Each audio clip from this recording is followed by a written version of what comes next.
The Jake Asman Show will begin shortly. Thanks to all these great Patreon members who help support the show. Get your super chats ready. Jake will be here in just a moment. If you love the New York Jets, this is the place to be.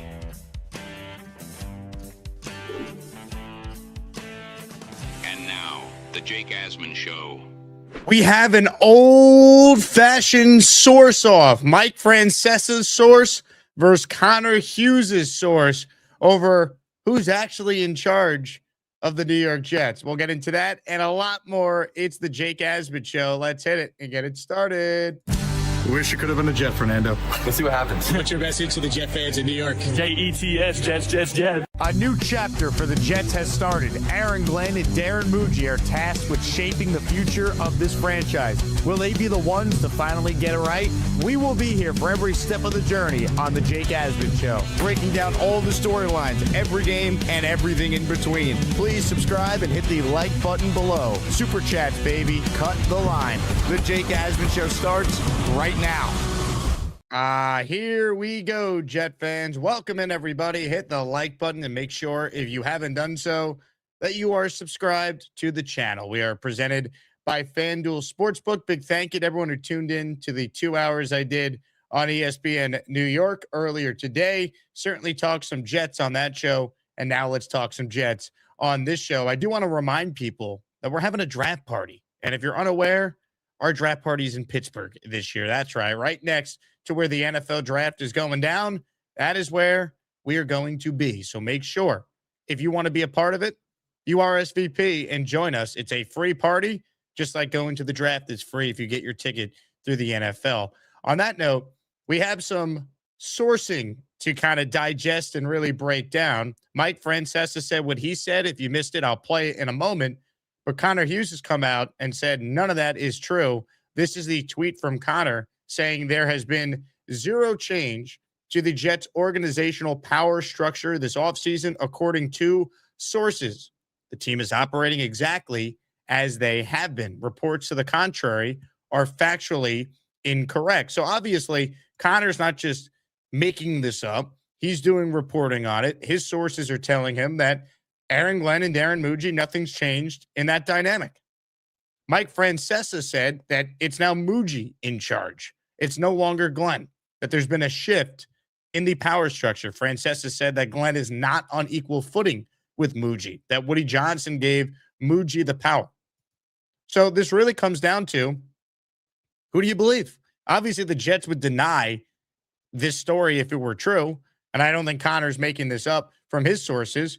But I think if we go back to something that was said at the end of the season by another respected Jet reporter, you can start to kind of get a sense and get a feel that maybe, just maybe, if we're objective here, people, Darren Mougey and Aaron Glenn, they're not on quote-unquote equal footing. And it's not Glenn overseeing the entire organization. Let's go back to the end of the year. This was Rich Cimini's podcast right after the Jets season ended. Rich, of course, the longest tenured Jet beat reporter ever. This was Rich saying that Woody Johnson was pissed with how the year ended. And I bring this up and play this again to remind people that there's a lot of truth, I believe, personally, to what Francesa was saying, because I don't think he's making it up. This was Cimini on his pod back in early January. Now let's discuss the state of the team, specifically the head coaching situation. Woody Johnson is committed to Aaron Glenn.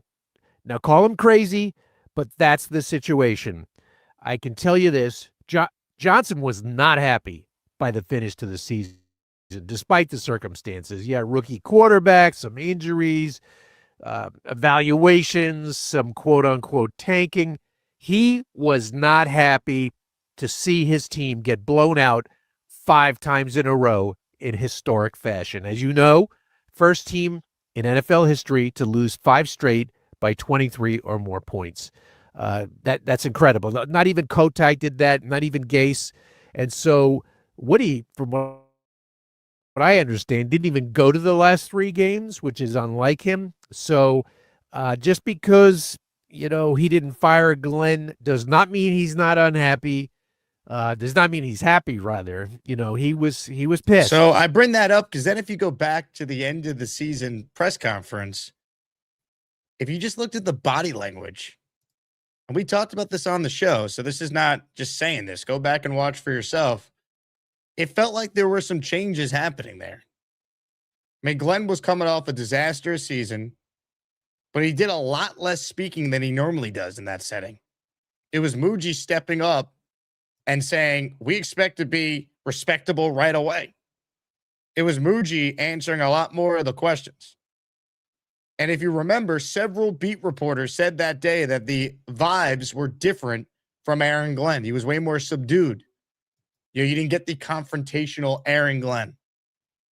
So the Jets, of course, are going to deny any change in the power structure. I would expect them to. But this is also the same organization that denied Mike Maccagden's job being in trouble when word got out about that. There's no way Mike Maccagden's getting fired. Guess what happened? He got fired after the draft anyway. So I don't think Mike made up what he was told, and I don't think Connor is making up what he was told. I don't think this is just, these guys are just making things up. I think there's probably some truth to both of what these people in this case are saying. And I get it. Mike is not on the Jets beat, but Mike's not just making things up for clicks. He's retired. He does a podcast a couple times a week, which is chump change for him. So I love the people who say he's just making it up for clicks. That's not really how this works. Trust me. And I don't think Connor Hughes is making it up. I think anyone, though, who has paid attention and then listened to Aaron Glenn at the Combine say that Mougey helped pick his staff this go around, whereas a year ago you play back Glenn's answer and he was using the word I and the staff that he hired, my staff. I think Mougey's clearly way more involved. Now, I don't know if it's true that their relationship, Glenn and Mougey's, is not as strong. It's not buddy-buddy, as Francesa said. I don't know if that's true, but I think anyone who's been paying attention, it's fair to wonder, does Mougey have more of a say? And I believe he does. And I think he's earned that. I think the best organizations, I prefer to have the general manager have more say than the head coach, personally. That's just how I like it. There are exceptions. But Aaron Glenn hasn't earned the right to have more say than anyone. He went 3-14 in his first year. He started 0-7 when they were trying to win. He fired 9 of 21 assistants, including both coordinators. So I can't sit here and be outraged over Mougey having more say. I think he's done a better job to this point. I think there's a scenario where Mougey's here and Glenn isn't. If Mougey has a good draft and the Jets still only win 4 or 5 games, I think it's Mougey here and Glenn's not here. And people could say, no, they're both gone. Okay. But when do the Jets ever do the clean sweep, the clean break? They really don't. And we could argue whether or not they should or not based on how Mougey performs. Because while I like Darren Mougey and I think he's done a good job, I don't want to put him in Canton yet either because I don't want to make the Joe Douglas mistake again. We all love Joe Douglas. He made all these great trades, and he did. He got a ton of value, and he actually hit on a lot of the picks that he got in these trades. But he missed on quarterback, and that was the biggest problem. Mougey's done a good job getting the Jets set up to rebuild their team, but he hasn't taken the big swing yet at the quarterback slot. And if he gets a chance to hire a coach, he'll be held accountable for that hire, just like Joe Douglas is held accountable for not just the Zach Wilson pick, but also for making the decision to hire Robert Saleh. But anyone with a brain can clearly see Mougey has shown some competency. Even yesterday, getting something for Justin Fields is impressive, is it not? Being able to trade 6th-round pick for Harrison Phillips, 6th-round pick for Jawan Briggs, 6th-round pick and get back a 7th for Jarvis Brownlee, and then take a 7th and get Minkah Fitzpatrick with that pick. There's some good moves he's made. The first draft class, at least the first 3 picks, look promising. Membu looks like a stud. Give Glenn credit for that as well. But I think Mougey's distinguished himself more than Glenn has. And look, typically fans do like the GM more than the coach. It feels like in football, the coach has to talk a lot more. Mougey can kind of be in the shadows, so to speak. So I understand all that. But I think if we're being objective here, Mougey's done a better job. And I think he's on way better standing with the organization than Glenn is. And you guys know we did the show from the Senior Bowl this year. We did the show from Super Bowl Radio Row. We did the show from the NFL Scouting Combine. Very proud of that, and that's a testament to this audience that tunes in to make it possible for us to go to these NFL tentpole events. But guess what happened when I was there and I talked with people who work for other teams, who work for the Jets, who are agents for coaches and players or other front office people. And I mentioned this at the time. I'll continue to say it. Darren Mougey is highly regarded. He is. No one had bad things to say about Mougey. Can't say that about Glenn. People wondering what the heck is going on there. But with Mougey, it's, I don't know about the coach. You guys have a really good GM. So you don't think Woody hears that too? He knows. You don't think Jack or Brick are telling him, hey, man, like Mougey's getting a lot of love. That's just how this goes. Glenn's done a terrible job. He's on the hot seat for a reason. I don't think these two are attached to the hip. And I also don't want to put Darren Mougey again in Canton. He's got to have a big-time draft. The Jets have set themselves up nicely to actually turn it around because of the war chest of assets they have. If you count second-round picks, they have 8 premium assets over the next 2 years. 4 picks in the top 44 this year, 3 first-round picks in 2027. And then, obviously, they have the 2 second-rounders this year, and they have the second-rounder next year. Their own. It's a lot of resources. But they haven't taken the swing at quarterback yet, and we'll see about the coach. We'll see about the coach. But I'm not surprised that Connor Hughes came out and said Francesa's report is false, because if Connor's source is someone with the Jets are going to want to shoot this down. They don't want the idea of a change in the organizational structure to be a thing. But let's be real. Going back to what Samini said on my show, that Mougey's no longer a sidekick. Going back to Samini's reporting that Woody was pissed with how big of an embarrassment the Jets were. I don't believe Aaron Glenn for a second that his plan was to always call the defense. No, it wasn't. They wanted to hire Wink. He wanted Wink, and that didn't happen. I think Woody stepped in and said, man, you're making $12.5 million. You call the defense. Francesa said that Mougey put a kibosh to that. I don't know if I buy that. There's certain things that Mike said that I don't think are true, but I don't think the premise of what Mike was saying is that far-fetched, that Mougey's now in charge. I really don't. I think there's a lot of validity to it. Again, the Jets can deny all they want. They once denied that they were going to fire Mike McCagnon. He got fired. So they don't deserve the benefit of the doubt. You haven't made the playoffs in 15 years. You're coming off a 3-win season. Most people thought the coach easily could have been one and done. So if I'm Darren Mougey, I'm making sure I'm not attached to this coach if he can't figure it out. I'm having a good draft, and if I can't figure it out with Glenn, I want an opportunity to pick my guy.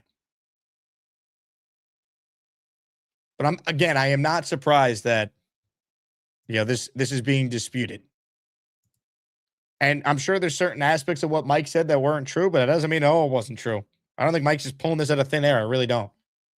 Comments, questions, super chats, cut the line. Today on the show, let's give away a Vinny Testaverde autographed jersey. You have till the end of this stream to enter, and we'll spin the wheel of champions for an Asmaniac to win a signed Vinny T jersey. And when you enter for the Testaverde jersey, you also have a chance to win a signed Curtis Martin helmet and a signed Garrett Wilson jersey during our raffle on Friday. I'm going to get into your calls. We also have a little Asmaniac madness to get into, but we're presented by FanDuel Sportsbook. I'm rocking the Aaron Judge Team USA jersey right now. Tonight, Team USA going for gold against Venezuela. You could bet on the game over at FanDuel. The U.S., a 1.5 favorite on the run line tonight. Over-under set at 8.5. I think the key for the U.S., score early. We've yet to see the U.S. really do that in their recent games. The offense has been very, very slow. They've had a couple big innings here or there, but they have not put it all together. Get out against Eduardo Rodriguez and get an early lead. And let's see if Nolan McLean could step up, because he was not good in his first WB start, and he hasn't started a ton of games in the major leagues. So it's fair to say this start tonight is the biggest one of his life. So we'll see if he can get the U.S. off to a good start in the pitching department. But I'm pumped for this game later. I'll be locked in. You could bet on the Team USA and Venezuela in the WBC Championship over at FanDuel.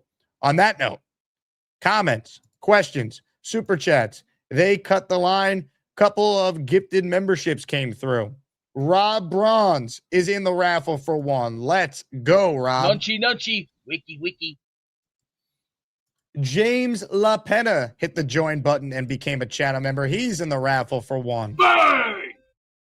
And last but certainly not least, Derek, the Kansas Jet fan, gifted a channel membership, and that went to listener Lauren Shorty. So, Derek, thank you for paying it forward. They wrote me off. I ain't right back, though. All right. Super chat from Mace B. Mougey is AG's sidekick. Who's yours, Jake? My sidekick is a man who lives in his attic. What does everybody? Terry T with a super chat. Jake, the eye test tells all. Mougey is in charge. I just think there's too many signs of it, right? Remember, beat reporters after that end of season presser said it felt different. It felt like there was a clear shift in the dynamic. We noted it on the show. We noted it watching the presser live. You have the report that Woody was pissed how the season ended. That's at Glenn, not Mougey. You have Mougey being involved in Aaron Glenn's staff. That wasn't a thing a year ago. Glenn mentioned that during his combine presser. Aaron Glenn went from CEO, head coach. He wants to do it all and delegate responsibility to. Now all of a sudden he's calling the defense. That's because Woody Johnson has cold feet already. He doesn't believe in this guy. He didn't want to fire him because the Jets didn't want to fire a coach after a year that they're paying $12.5 million to over 5 years. If you believe Mike Florio, the buyout saved Aaron Glenn. All the signs are there that this coach is in trouble if he doesn't win games. He better win games. Because Frank Reich is on this staff. They start anywhere close to 0-7 again. He's not going to get to that point. Now, I said on the radio today, I would not fire Aaron Glenn at any point this upcoming year. Maybe I'll feel differently depending on what the Jets look like. But I think if you're the Jets, you're giving Glenn this year. Mougey has gone out there and got him some players that fit his defensive scheme to give him a chance to prove play calling is his superpower and he could turn things around. I wouldn't fire Glenn. Glenn might be our best weapon at getting the top pick in the draft. Keep him the whole year. You know, if the Jets go 3 or 4 wins again, it's easy to move on from Glenn and start fresh, and no one could say you didn't give him a fair chance. You could say you gave him 2 years. He won 6 total games through 2 years. Move on. I don't think you need the dysfunction label if you fire the head coach if you start 1-5. We could say he'd deserve it. He'd be 4-19 at that point, and I wouldn't argue with any Jet fan who feels that way, and I know plenty do.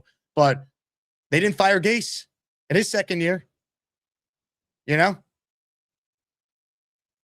I think it's just easier to have the clean break if you just let him coach the team this year. But we'll see. I'll worry about that when we get there, and I hope we don't get there because I hope Aaron Glenn wins games. And we're not set up for another miserable season rooting for this team. That is the life of as the Jet fan, unfortunately. And again, anyone with a brain could see Mougey has done his job well. Major questions with Glenn. And I don't think Mougey's trying to sabotage Glenn either. I think they're still working in concert. I think Mougey's trying to help get Glenn players that fit his scheme so Glenn has a chance to be properly evaluated by ownership with a real roster. But time will tell because they got to win games. And it can't be, you start 0-7 and you win some games at the end of the year. Hit the like button if you're just tuning in. Make sure you guys are subscribed to the channel. What are your thoughts on the old-fashioned source-off? Big Mike and Connor Hughes. Conflicting reports on who's in charge of the New York Jet organization. Let's get to Asmaniac madness now, shall we? The tournament of all tournaments continues now. Here's your look at the bracket. Earlier today, Mad Max with a big-time victory inside the Dangerous Alliance region. So it will be Mad Max and AJF that will play each other in the round of 32. Now we get to the 7-10 battle. It's Luppy and it's Johnny Boy. And before voting gets underway, here is a short message from Johnny. Jets Worldwide. Vote and subscribe to Jets Worldwide. Vote and subscribe to Jets Worldwide. Johnny Boys know about Friday nights they go live. We out here hanging like a beer belly, chair smelly, folks calling twice, they ain't near ready. Bracket being built, all of Johnny's peers jelly. Loopy just the first, at the end drop confetti. As maniacs, make sure you voting steady. Johnny Boy all day, you know our boy don't play. Loopy wanna win, he better go home pray. Subscribe to Jets Worldwide, that's all I'm gonna say. Vote and subscribe, it's Jets Worldwide. Vote and subscribe to Jets Worldwide. Vote and subscribe to Vote, vote, vote for your chance to determine who advances to the next round. Ladies and gentlemen, voting is officially live.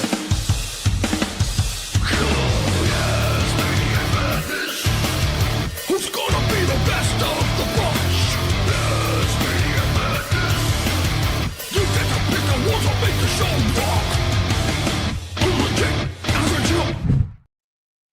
Your vote determines who advances. Tomorrow on the show, first show of the day, the 2 versus 15 battle. The big fella in action against Doug on the couch tomorrow afternoon.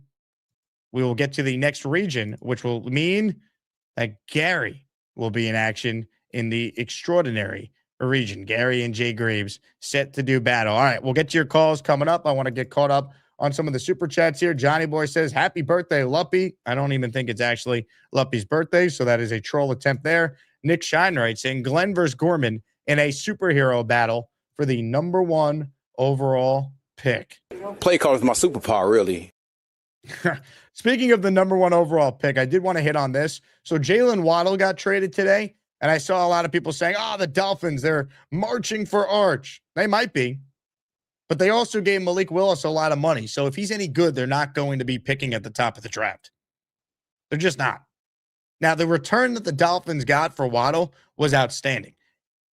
But I don't think this means they're tanking. I think the Dolphins have no cap space. They haven't given out any deal longer than a year besides to Malik Willis. Look at the money they spent in free agency. They barely have paid anyone. The reason for that is they're taking on a $99 million dead cap hit for Tua. They're having a reset year. If they found their quarterback, great. But if they haven't found their quarterback, they'll get one next year.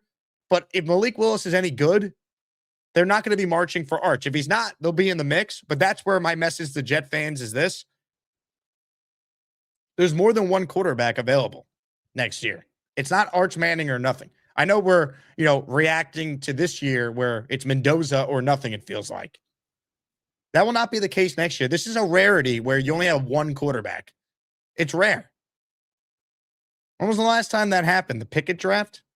Last year, you had 2 guys go in the first round, and Dart and Cam Ward. The year before that, you had 5 guys go in the top 15. 2021, you had a huge amount of quarterbacks. 2017, 2018, you had a huge amount of quarterbacks that went. We've seen this a lot. I don't think next year will be like this year. I think there'll be there'll be more than one option. So if the Jets don't get the number 1 pick, it's not the end of the world. And again, they also have 3 first-round picks. They can move around if they had to. I'm not worried about the Dolphins out-tanking the Jets or the Cardinals out-tanking the Jets. It's March. No one thought the Raiders were going to be the worst team in the league last year. Things happen, man. A year ago, the Saints were going to be the worst team in the league. Remember that? Turns out they have a coach, and they might have found their quarterback in the second round in Tyler Shuck, which is a reason why I am a fan of the idea of if Ty Simpson's there and you want to take him, go for it.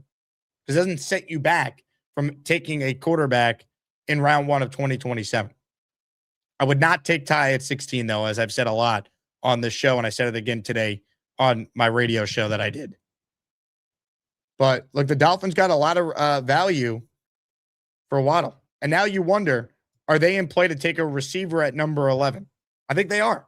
So if you're the Jets and your plan is just to wait till 16 to get a receiver, well, what if the top 3 at that point are gone? What's the pivot? Can you trade out and get extra picks? Can you take a receiver at 33? 44 in play for a receiver. So interesting to see what the Jet plan is at receiver, because right now their receiver room is just not good enough. Now, Miami's is worse, but the Jets have Garrett Wilson and then a bunch of question marks. I like A.D. Mitchell. I don't know if he's ready to be a number 2 at this point. I think Isaiah Williams was more impressive than any of us could have imagined, but I'm not counting on him. And Arian Smith, I mean, I don't know if he's on this team. They need more receiving help. Jawan Jennings is still out there. If I'm Darren Mougey, that's a guy I'd be interested in bringing in. That would be a signing I would try to make to bolster that room. Macho Talk Sports says, vote for Johnny Boy. Ladies and gentlemen, vote, vote, vote. Voting is now live.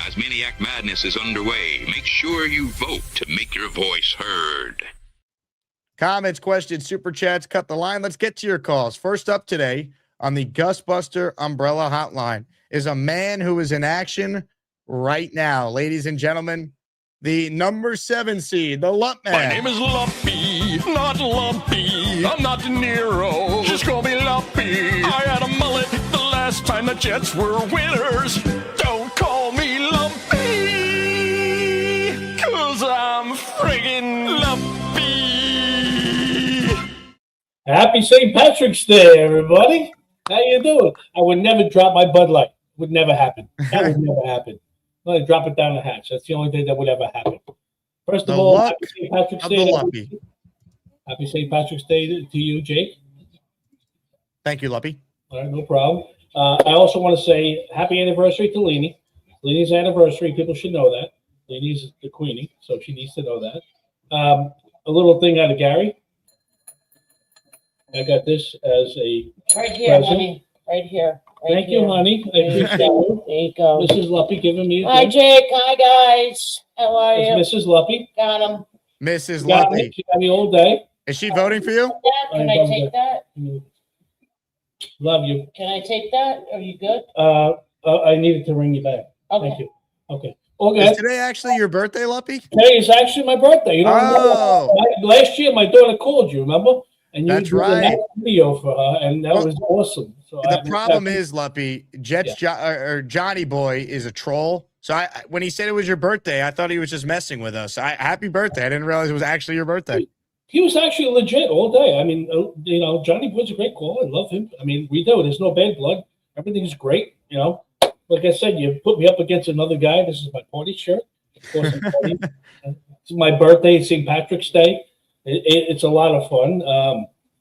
Like I said, happy anniversary to Leanie. And listen, everybody, seriously, I love this community. I hope everybody votes for me. You know, if they don't, it's okay. You know, I'll still be on. I'll still be giving stuff.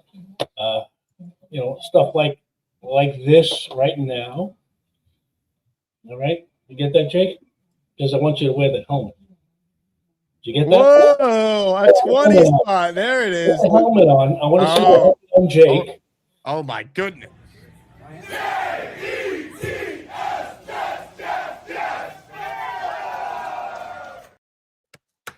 The helmet is on, Lumpy. The helmet is on. I got 20 names to read. I can't read them when I'm on the phone with you. I can't see. Stay right there. Lumpy, you're the man. 20 memberships. Lumpy trying to get a Vinny T jersey. Let's go. The Lump Man. Hit it again, Big Chuck. Jets, Jets. Ladies and gentlemen, is Lumpy trying to buy votes? Does anyone even care? Hit it. Asmaniac Madness is underway. Make sure you vote to make your voice heard. We'll get back to the Lumpy Jets Johnny battle in a moment, but Lumpy wanted the helmet on. When you give 20 memberships, you get to call your shot. Here we go. I got 20 names to read, courtesy of the birthday boy. It's actually his birthday. I thought Johnny Boy was just trolling. Happy birthday again, Lumpy. Here we go.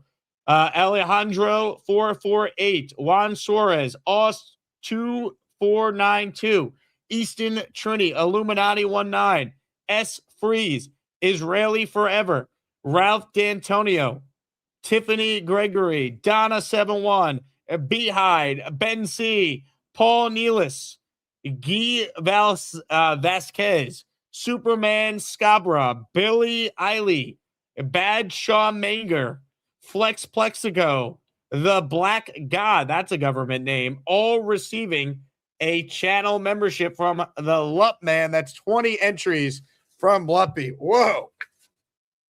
Lumpy, you dog. On a day he's in battle, on his day of birth, Lumpy giving himself 20 chances to win a Vinny Testaverde jersey at the end of this show. Give him a hug, Woody. I hug him every day.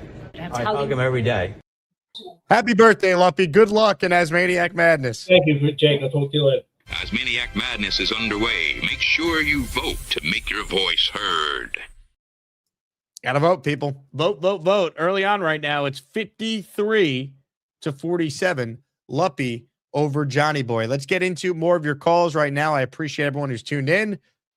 I mentioned the name Big Cho before. Ladies and gentlemen, stop what you're doing and get ready to Cho some more. Gator says, I think Big Cho might need an intro. Yeah, it's nice. I like my recliner. No, I just called to check in. I don't like all those wrinkles on my head. I don't have that many wrinkles. My implants are coming in 3 months. The Kardashian ones? Put the jet gear on for you. Been running some errands early. Came home just chilling. Jake. How you doing, Jake? I'm doing well, Joe. How are you? Good. How's your day going? Pretty good. Been a busy one. Yeah. Did you do the radio this morning? Oh, I did it this afternoon. Oh, you did? Well, on what's that? 880? 880. Oh, ESPN. I wish I would have known how to listen. Hey, Said yesterday on the show. Chill, Joe. Gotta chill. We all gotta chill. Right, Joe? Joe, we chilling together? What's up, Lumpy? I haven't seen you in a while, Joe. How you doing? Good. Happy birthday. Thank you. I'm doing a chilling birthday now. I love it. Thanks to you. You're welcome. You always got to chill, man. I'm glad it's your birthday. I am too, in a way. In a way, I'm not because I'm another year older and close to the test. Yeah, but it's better than alternative. If you don't have another birthday, that means you're 6 feet under. That's right. It's a good day if you wake up, right, Joe? No doubt. We chilling together. Good luck today on your matchup. Thank you for that, Joe. I really appreciate it. You're a good guy. Love meet at the meetup over in the Carolina game. Most definitely. Yeah. Joe, will you go to a game next year? You can be able to make it? For the meetup, the Jets? Yeah, if we do a game again, MetLife, you'll be able to meet there? Yeah, I'm going to try. I definitely, as long as I know in advance. I've been thinking about coming up to the draft thing in Pittsburgh if I'm not recruiting. I would love to do that. I'm trying to get there. Trying to work some stuff out to get there. And I mean, you, we chill. We would be chill. Yeah, no doubt.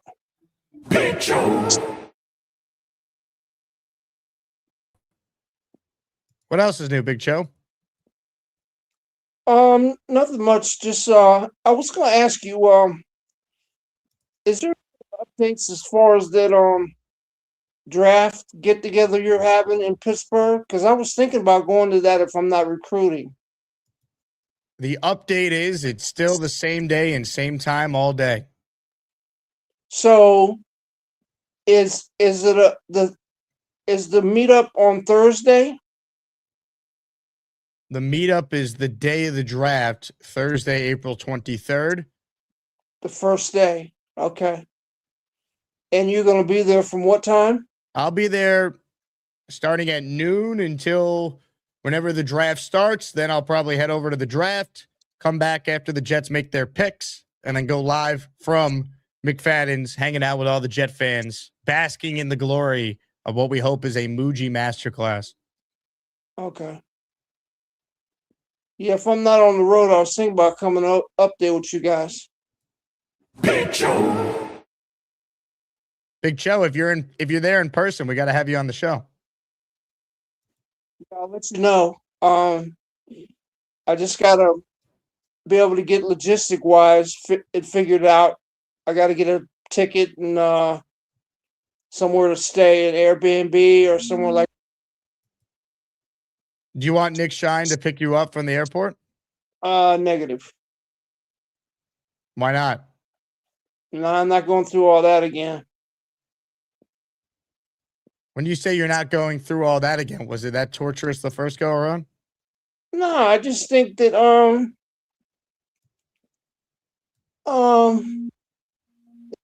Nick in a bad situation to where he had to say he couldn't pick me up. You know what I'm saying? And it was like it was almost like people were trying to put us against each other, which isn't true at all. Big Joe. You get where I'm coming from? Nick Shine did right. I could drive Cho if needed. I'm not going to Pitt, but I owe him one. Oh, that's cool. Nah, me and Nick are cool, man. I enjoyed meeting him at the meetup in October. It was nice. We're talking about Big Joe. So what's new on the Jets front? Well, I led the show talking about.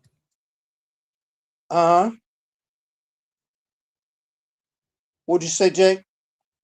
What I led the show discussing? Yeah, I missed the beginning. I apologize. We're talking about Big Joe. Anything you could tell me in a nutshell? Source off. Say what? Media source off. What do you mean? Mike Francesa's source versus Connor Hughes' source. Yeah, what was going on with that? Rewind to the beginning of the episode and you'll be filled in. Okay, I will. Big Joe.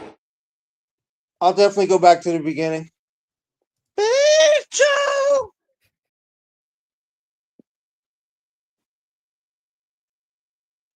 How's everything else going? Pretty good, Big Joe. Now, are you going to have another meetup?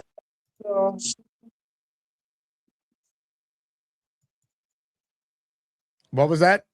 Are you going to have another meetup like you did this year?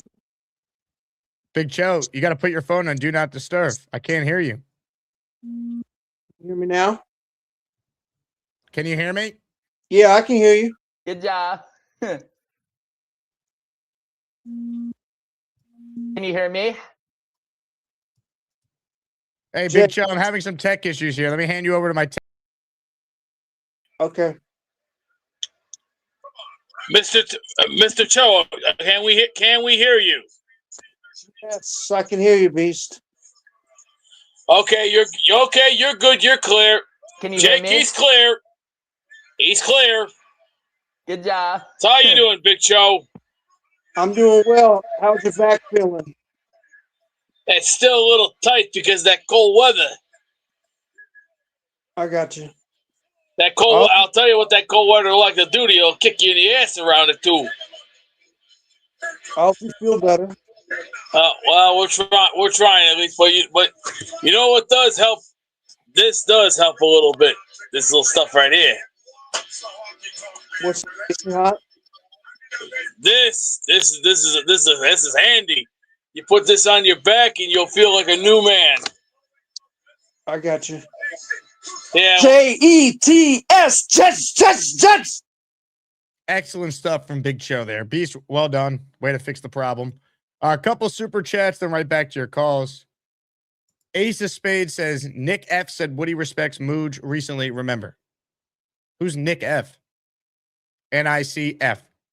The only Nick F I know is Nick Faria. Unless I'm missing an obvious Nick F. If you're watching live, God bless you. Hit the like button. Make sure you subscribe to the channel. We're presented today by Rula. Look, being a Jet fan, you already know what stress is. Sundays, Mondays, Thursdays, the offseason, the draft, free agency. Being invested in the Jets, it's like a full-time emotional commitment. And honestly, a lot of people carry that same stress into work, family life, relationships, all of it. I've seen friends, people in my life really benefit from therapy when things start piling up. The problem is it's usually hard to get started or it's way too expensive. That's where Rula comes in. Rula is a healthcare provider group that makes therapy simple and affordable. They work with most insurance plans, and the average copay is about $15 per session. That's less than a beer at MetLife. With Rula, you get matched with a licensed, vetted therapist who actually fit what you're looking for and can book sessions fast, sometimes as soon as the very next day. No long waits, no guessing, no nonsense. If you're ready to invest in your mental health the same way you invest in the Jets every week, go to Rula, that's RULA.com/Asman, and get started today. That's Rula.com/Asman. Take the first step and take control of your mental health with Rula. Let's get to more of your outstanding calls right now. Make sure you vote in Asmaniac Madness. It's 55-45. Luppy currently leading the number 10 seed, Johnny Boy. More of your calls. We got some heavy hitters on the line. Here we go. Joe Douglas should have been fired. 2 days before he was hired. What's up, Jake? Hello, Gary. How are you, sir? I'm good. How are you? I'm well. I haven't gotten a call in, so I haven't gotten to talk about the Aaron Glenn and Mougey situation. I mean, Mougey would you can't really give him any grade other than incomplete at this point, but you kind of have to like the game plan, the blueprint, right? Like he's done now. Whether or not the picks work out, we don't know. So you can't fairly give Mougey any grade other than incomplete. But like just being able to trade Justin Fields, I don't care what you got for him. How the hell did he do that? Like who trades for Justin Fields? Like who called you? Well, obviously the Chiefs, but like I don't care what you get for Fields. That's a home run, right? Just getting him off your roster and not having to cut him is a home run, right? Well, you saved a couple million in the process. Right. And yeah, I mean, I think it's a good move. Like just again, I don't want to put Mougey in Canton, but I think he has done his job far better than Glenn. And he's shown some competency and some smarts, and he's maximized the big decisions he's had to make so far. His first round pick, the trades of Sauce and Quinnen. He's improved the team on the margins in a way that we haven't seen other Jets GMs do in the past. So I think there's a lot to be encouraged about. While at the same time, we all could acknowledge his biggest decisions he's yet to make, and that will ultimately define him as the GM of the Jets. Yeah, like I said, I'm not putting him in Canton. I'm not saying he's done good, better, or different. I like the blueprint. The blueprint looks good, but now we have to see if he can execute the game plan. But so far, yeah, I don't really have much I can complain about with Mougey. Glenn, there's not much I can't complain about, right? So these reports that the Jets are basically on Woody's basically on the side of Team Mougey makes me feel good, because I was really concerned that Woody viewed Glenn the way the Nets viewed Jordy. It's like, okay, well, at least we have our coach. Everything else we can figure out later. And it seemed like he gave Glenn a lot of power right away, and that was concerning to me. Like Glenn might be here for the long haul, but now it's kind of reported that no, his seat's kind of hot actually, and Woody views him the way that the fan base views him. Is like he's not done a good job so far. Whether or not you're going to fire him in the season or after, whatever, it's encouraging to me to know that Woody views this the way that we do. Because I was really concerned, Jake, that Woody viewed Glenn as untouchable. Like I was really having that concern. But it clearly, well, from reports, it seems that he doesn't. So that's good news. That's good news. Everything is good. Also, I like that jersey, Jake. I like that jersey. USA. See, we can all. Wait, I question for you: if Italy had won last night, would you have been rooting for Italy over the U.S. tonight? Of course not. I think it's insulting that you have Italian Americans playing on the Italian team, playing against America. Look, that's where my mom is from, right? I've been there 15, 20 times in my life. I love it. I'm an American. I love this country. I'm not going to root for another country to beat America. I wanted to ask, you don't have V-Man on hold, do you? I don't. I wanted to ask, that was it 2012 when David Wright got the base hit to beat Puerto Rico? Yep. Who was V-Man rooting for in that game? I want to know the answer to that. Oh, you know the answer. It was Puerto Rico. He should have to tell everyone the answer before his matchup. I put him on the spot during the Summer Olympics a year and a half ago. He's always rooting for Puerto Rico. Over the U.S.? Yes. And I called him out. And I said, if Puerto Rico was eliminated and the U.S. is playing in the gold medal match in basketball, who are you rooting for? And it was like painful for him to say U.S. Really? That's how I recall it. That's not going to bode well for him in the Asmaniac tournament. Well, it might actually help him because he's entertaining. Whereas some of your takes, people will say, oh, that's not going to help him. But I think it all encapsulates the Gary experience. Well, first of all, Jenergy in her 2 matchups in the 2 years of the Asmaniac tournament got V-Man and Lowski last year. Who did she piss off? Who Who did Jay Graves piss off to get those matchups in the first round? That's like St. John's. Who did St. John's? Who did Rick Pitino piss off to get these matchups? Like you got to call in more. That's the problem. It's hard with callers who are great, but they don't have the call volume. I remember saying last year, if Lowski doesn't lose in the first round, he'll go to the finals. They end up going to the finals, right? But like his toughest matchup up until the finals was probably the first round matchup. And that's kind of the way that I view this too. Like I have Genergy in the first round. I'm confident I can win, but that's a hell of a 116 matchup, isn't it? Genergy's a 16 seed. That's a hell of a matchup. Look, the seeding is the seeding. I mean, Beast got knocked out by a 16. You got to power through. I get it. You get Jay Graves and Lee don't call in, but so where do you put them? You know, wherever you put them, they're going to be misseeded, but you can't really give them a super high seed because they didn't call in that much. But once they're in, they're not easy outs, right? Like Leany's not going to be. Who does Leany play in the next round? It's not going to be easy. That versus Thunderlips. I mean, if you were making a book on that, you'd probably make Leany a slight favorite in that, right? Now, Beast says it was a scam job. Beast, there was no scam. You know, this was an honest election. I mean, can we count the votes? Can we have a recount? There'll be no recount. Can we audit the election? Can we audit Queen Leany won fair and square. How can we verify that? Is this a people? Is this Mike D's nuts? No, it's Queen Leany, the silver hair beauty. She loves the Jets. Leany used one punch to take down the beast. Queen Leany is the best. The Asmaniac home pass. It's Queen Leany. Yeah. Good call, Gary. Super chat from Bill Fond in the raffle for 2. Good job. I think there's credence to the Francesa story. Wink said in an interview he was good with AG and it was something/someone else who decided to not hire Wink. I thought it was Woody, but now I think Mougey. Again, I don't know what the truth is there, but I don't think Mike just made everything up. And I have gotten the sense for a while, I've told you guys on the show in real time, that I don't think it's just Glenn running the show and Mougey's the sidekick. I think that dynamic changed. And I noted it at the end of season presser. And other people on the beat noted it, that it felt different. It felt like Mougey took on more of an authoritative role in that moment. Go rewatch it. It's on the Jets YouTube. At least I think it is. I remember we streamed it live on the show, so we got it somehow. You know what we did? We played clips from it. That's what it was. But I think they did end up posting the full thing. Lou B says, did AG pick Mougey or agree to Mougey? My understanding is AG picked Darren Mougey. That's who we wanted to work with. They wanted him to work with Lance Newmark, and Glenn wanted Mougey instead.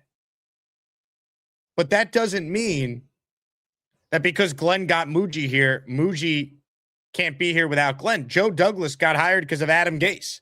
And then Adam Gase got fired, and Joe Douglas got to pick a coach. This happens a lot. The best thing for Aaron Glenn would be to win football games.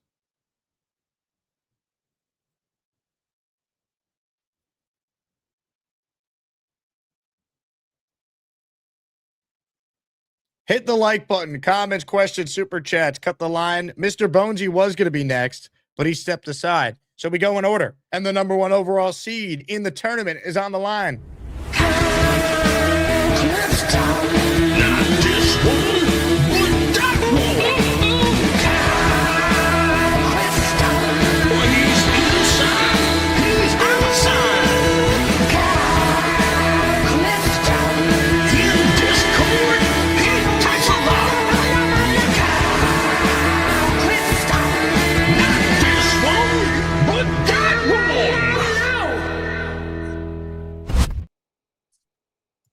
What's up, Jake?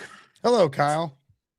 So, while Glenn and Mougey are the whole soap opera is interesting as the Jets turn, so to speak. I don't think we're ever going to really know exactly what went down there. We might have a couple of indicators, like if we see that, guys that we perceive to be Mougey guys are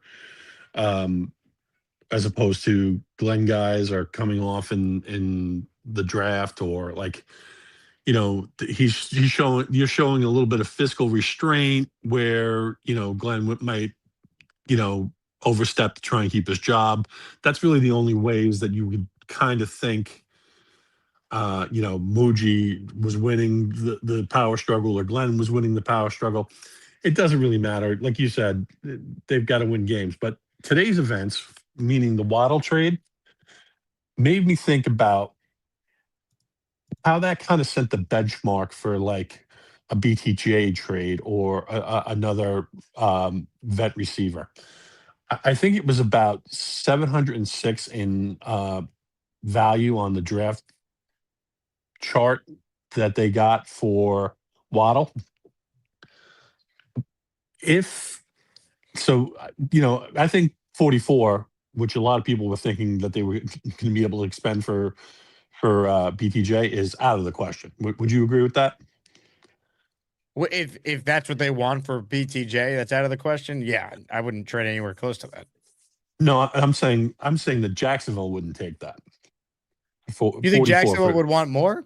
Yes. I don't know about that. Waddle's a better player. Because he's cost controlled. That's the difference, right? But who's the better player? Well, I think that demonstrably Waddle is the better player because he's had 3,000-yard seasons, and he's gotten over 1,300 yards. But it is 3 years of cost control, and BTJ did approach 1,300 yards. Mm-hmm. So I don't think that it would exceed 706 points, but it might be in the neighborhood. It would maybe be a little bit less. I think I would trade pick 44, but that's the top asset I'd be willing to give up. Okay.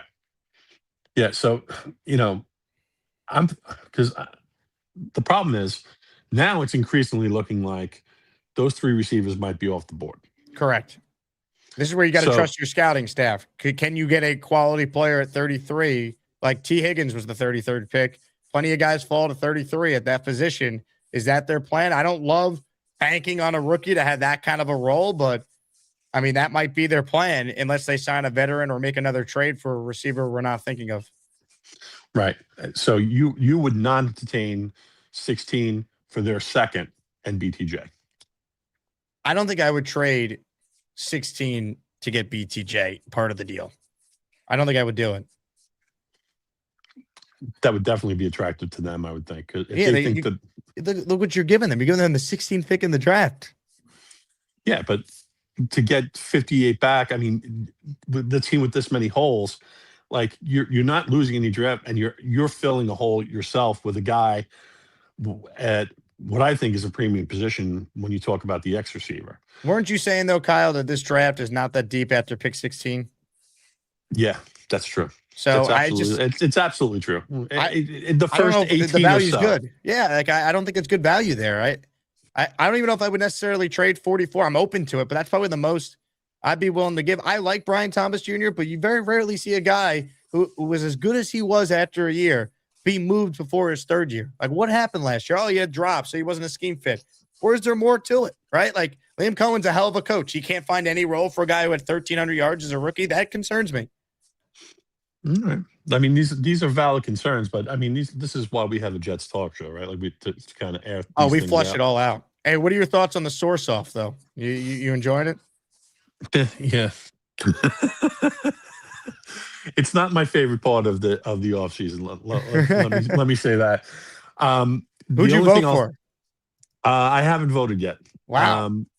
I have great affection for both participants, and Luppy was kind enough to give me booze to satisfy my friends who are quite frankly animals at the Carolina game, and then I was very impressed with Johnny Boy's musical interlude there. So it's something that I'm gonna have to think long and hard on. But the one last thing on this BTJ thing, because I'm in love with it, and anyone who listens to the show knows that I'm in love with the idea of adding a true X. If you could do that for less than the cost of Waddle, I think you need to consider it, and that's in like the 660 point range, and that's kind of where you're talking about if you were to send BTJ and 50, I think it's 58 overall from Jacksonville to the Jets for 16. So it's something that you would entertain, maybe on draft day, depending on how the board falls. I think that would be a draft day trade. I would be very happy to take another weapon like Sadiq if you were there, or even solidify the defense even further. But or even take Vega if that's the best value on the board. To me, the draft is all about taking down value. It's less about filling holes, although we know we have holes to fill. Thanks, Chick. Kyle, great call. I am not against the BTJ trade, but it's not my preferred route. I'd rather them sign Jawan Jennings and then just draft a receiver. Now, there's a chance the top 3 guys are off the board at 16, but I think there'll be a good receiver there at 33 or 44. Do you trust Mougey and the scouting staff to get a receiver? Now, the Jets' history in the second round is horrific at that position. Their history at day 2 or day 3 receivers in general is putrid. It's been a long time since Lavernius Coles or Jericho Cotry, for example, or Jeremy Curley. They have tried a lot. I don't need to tell Jet fans about Arian Smith, Stephen Hill, Chad Hansen, Darius Stewart. All right, like we all know, Denzel Mims. I prefer they get a guy in the first round. I think veteran Jet fan wrote that Jeremiah mocked the Jets taking Cooper at 16. Omar Cooper Jr. from Indiana continues to ascend in the pre-draft process. Dylan says he might be gone by 16, and he could be wide receiver 3 off the board over Tyson. The medical stuff with Tyson's real. If the Jets think, though, that he's worth it, I'm okay with that pick at 16. In fact, I think Connor Rogers, in his mock for NBC today, I read this on the subway, I'm pretty sure, had the Jets taking Tyson in that spot. I still think they need to sign a veteran receiver, though. Johnny Boy says, play the track again. Blitz BK's back. Snowball's part of the tournament. Macho with the vid. And I just fill holes. Johnny Boy trying to get votes. Asmaniac Madness is underway. Make sure you vote to make your voice heard. The Lump Man checks in. Mougey's legacy will be determined in this year's draft. I disagree with that slightly. His legacy is determined by the draft he takes the swing at QB. If he drafts Simpson this year at 16, then yes. If he doesn't, and he's going to get a chance to get his guy in 2027, that's when it all starts. Jets, Jets. More of your calls. And again, Vinny Testaverde, signed jersey up for grabs for anyone who wants to enter for their chance to win. To your calls we go. Gustbuster Umbrella Hotline. On the line is Snowball. Hello, ball of snow. Hello, Jacob Asman. I noticed you're not wearing green for St. Patrick's Day. I wore it on the first show, but today I'm decked out for my country tonight in the World Baseball Classic. USA, America. I called in to support my partner in crime. Vote for Johnny Boy if you have not voted already. If you have another YouTube account, go and vote for him. I want to thank the committee for putting Johnny Boy up against Luppy on St. Patrick's Day and his birthday. Nice move. Very, very strategic on that part. Maybe if Johnny Boy called a couple more times, he wouldn't be a 10 seed. Yes, it is true. Some of us, life gets in the way. Like myself, life gets in the way. So what's Beast's excuse then? Life hasn't gotten in the way for him. No, you have to have and no disrespect to Beast, but you have to have a life to get in the way. So what is he doing? I don't know. Is he doing like push-ups or something? Oh, maybe he's going to the bathroom. Is he taking a rental? Watch the ribs. Maybe. What's he doing? I just got my delivery. Hold on, let's put on the headset. I got an order here. Got some water in here. Was that you, Johnny Boy? How you doing, brother? Well, I wish I was Johnny Boy, but I'm not. But that's okay. Beast, what was up with the sound effects? What were you just sound effecting? That was a little Karate Kid action. And also I'm watching WrestleMania 5. I'm up to the last match. Hogan versus the Randy Macho Man Savage for the WWE. Was that you just taking a Renzo there, Beast? Yeah. Is that what you were doing? Gotta get ready. And in about 20 minutes, I'm gonna put an order in because tonight, you know what I'm ordering? Chick-fil-A, baby. No you know, corn chicken, melon you order cabbage my beef? Chick-fil-A, baby. Gotta order some chicken. You're not gonna. You know It's St. what I mean? Patrick's Day. You're not gonna have corned beef and cabbage. Cabbage don't like me for something because Oh yeah, stomach reasons. not good for your stomach. All right. Well, Yeah, it's listen. not good for fucking diarrhea. Cha cha cha. Yeah, exactly. Well, listen. Again, I just called in. I wanted you to remind people to vote for Johnny Boy. He has been with the Asmaniacs for a long time. He's probably like one of the OG guys. So I know he loves you. I know he supports the show. And Seriously, I am the original OG. I was there before the Ghostbuster Hotline. You know Really? that, right? Jake knows that. I didn't know that. Original OG. All right. You're both great. I love both of you. I I know you must love both remain of us. impartial. I know you love both of us. I know that. Oh, I wanted to say happy birthday, Luppy. Luppy, happy birthday. It's all good. I'm just messing around. Happy birthday. As a fellow Long Islander, like, listen, if I wasn't connected to Johnny Boy, I would support Luppy because he is a fellow Long Islander. The Lup Man. The Lup Man, right? Luppy, Lumpy, whatever people call him. We love him.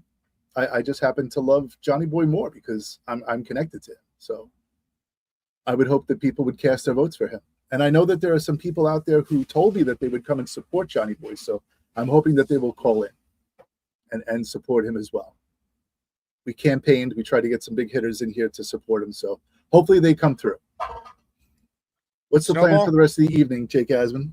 The plan is the plan, Snowball. And that is the plan. Don't give up. Don't drop the rope. Don't drop the rope. Don't let go of the rope. Don't you dare let go. Give him a hug, I Woody. hug him every day. I hug him every day. God, for all of Glenn's issues, he gives us so many great memeable quotes. Like if this year is a bleep show, we will have at least some fun with some of the ridiculousness. Derek wants to know what's in the mystery box. Snowball, what's in the mystery box? The mystery box, we have hit 500 subscribers at Jets Worldwide. So once we get verified, then the mystery box will be given away to anyone who has subscribed to Jets Worldwide and has made their subscription visible to me. So there's a lot of stuff in here. The one thing that is in there that we did reveal on the show was a Mark Sanchez helmet. So whoa, Mark Sanchez helmet and a mugshot. So any blood stains on the mugshot or helmet? Yes, there are blood stains on both. The Jet fans getting a little crazy. Thank you very much there, Snowball. Jay says, vote for Pedro. Thank you, Jay. Jay is one of the real Glenn bootlickers that's ever licked boots. No one has done it at a level he's done it at. It's really impressive. I'm blown away by it sometimes. They wrote me off. I ain't right back, though. More of your calls right now on the Ghostbuster Umbrella Hotline. Again, Vinny T jersey raffle up for grabs at the end of the show. Enter for your chance to win. Enough said. Enter for your chance to win. Our next caller has a very special intro. So we're going to get into all of it here. Again, my name is Paul Eston Jr., a.k.a. Boy Green. I'm the New York Jets digital reporter for Heavy.com. We come 2 hours after every final whistle here for the postgame show. And I'm going to be honest. The only good thing that happened to me late tonight, early this morning, was making sweet, passionate love to my fiance, which I did after the article was written and that kind of stuff. That's the only good thing that happened. Not great. Terrible. Boy Green joins us now. Hello, Boy Green. What's going on? I had to be here representing for my guy, Johnny Boy. Sorry, Luppy. I'm sorry. But Johnny Boy's my guy. Let's get the freaking votes in. I see we got some close voting action happening here. Want to try to raise it on up. See if I can do anything here. Yeah. 55-45. Luppy leading Johnny Boy. Why should people vote for Johnny Boy over the Lup Man? Johnny Boy just brings a lot to the table. He's got catchphrases first and foremost, and then he tells you he's being honest, which indicates probably at other points he wasn't being honest, but he just sort of throws himself out there. He's got catchphrases like an action figure. He's always there. He's on all the gosh darn Jet shows, spreading all kinds of Johnny Boy action. Obviously, spreading Johnny Boy action in terms of all the children out there, trying to break a record for how many gosh darn kids he has. I'm not sure if that helps or hurts, but that's information out there in the universe. So yeah, Johnny Boy brings it, man. There's Jets love all over the place, and he's one of those kind of guys, man. Strong, real strong. How's that Geno Smith jersey looking? You like that? You like Khaki that style, baby? Come on, baby. Who would have thought? You know, I got another 7 jersey, but that one just got traded this week, so not really sure what to do with that one. But this one, oh yeah, back in style, baby. Bell bottoms, they're back, baby. They're back. You feel good about this one, Jake? Huh? Oh yeah. Well, I don't know if your Fields jersey was stitched, Boy Green, but maybe you could take it to like a tailor and get it replaced with Smith, so you have another current Geno jersey. Do you know a guy who knows another guy who maybe could put me in touch with a guy who may know something about that? Not where you live. I know someone that does it in like the local area here where I am. Okay. All right. So some TLC, maybe a shipping exchange, perhaps could send it on the road, whatever way that is, pigeon carrier, perhaps Raven Claw, whatever. I'm willing to do it. Let's look into it. And plus you're right. This is sort of retro now. So to get the Justin one, which is more current as it gets for the uniforms, that'd be pretty nice. Yeah. While I have you here, give me your thoughts on the old-fashioned source-off between Mike Francesa and Connor Hughes. I just want to say, I've said this to random people in my house today, Jake. I respect the hell out of you, Jake Asman, because think about this, right? So on the morning show, Jake Asman, you cover the Mike Francesa stuff of, holy crap, look at this. And then new information's provided in the middle of the day. Connor Hughes goes, yeah, this is a bunch of BS, man. And then second Jake Asman show, can you believe this BS? And you cover both sides. You have the full story. With this double Jake Asman show thing, you can cover the initial story, and whoop, there's been an update. Jake Asman show number 2. So you're ready no matter what. I just said it to myself. My fiance is probably here. We're probably having lunch or like that Jake Asman guy. He's got it nailed. No matter what happens, he's there. He's the guy. That's why boom happens. That's why we need 2 shows. As bad as the Jets are, they're never boring. And you got a semi-retired radio host saying what he said, and then Hughes saying, no way, it's not true. And our job is to decipher what's real, what's not, give an opinion on it, man. So I love a good old source off, though. Nothing gets me going more than a media war between young and old. Nothing like it.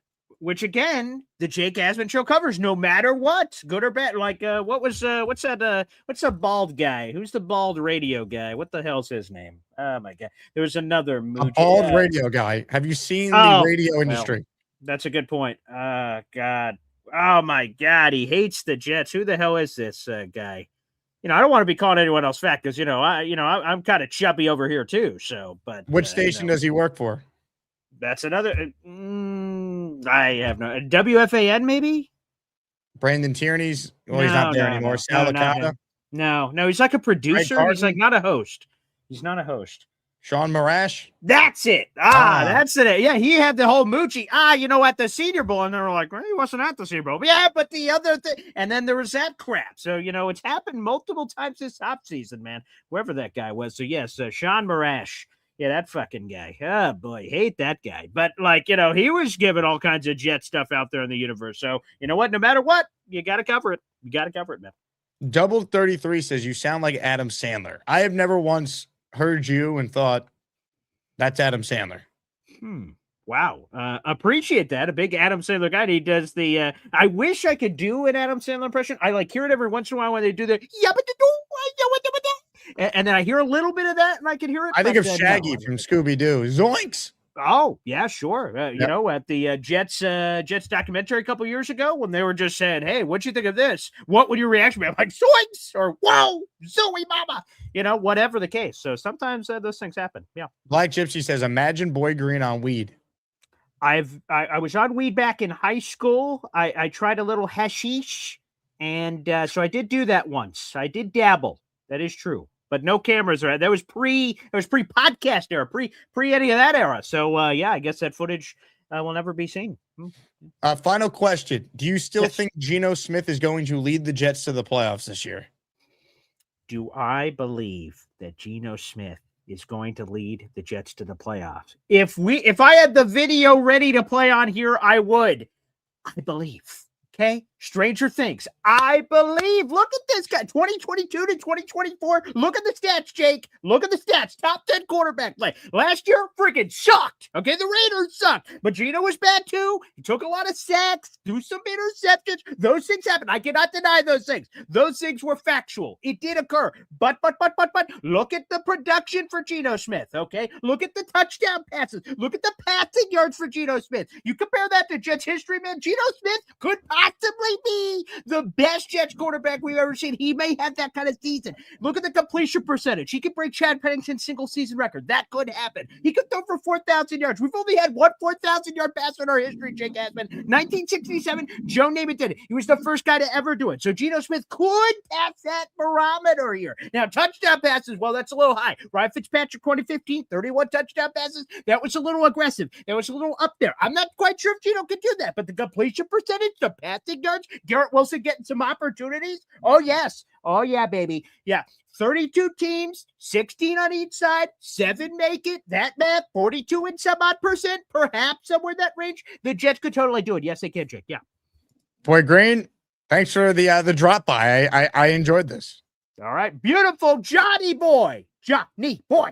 Johnny boy. Let's go.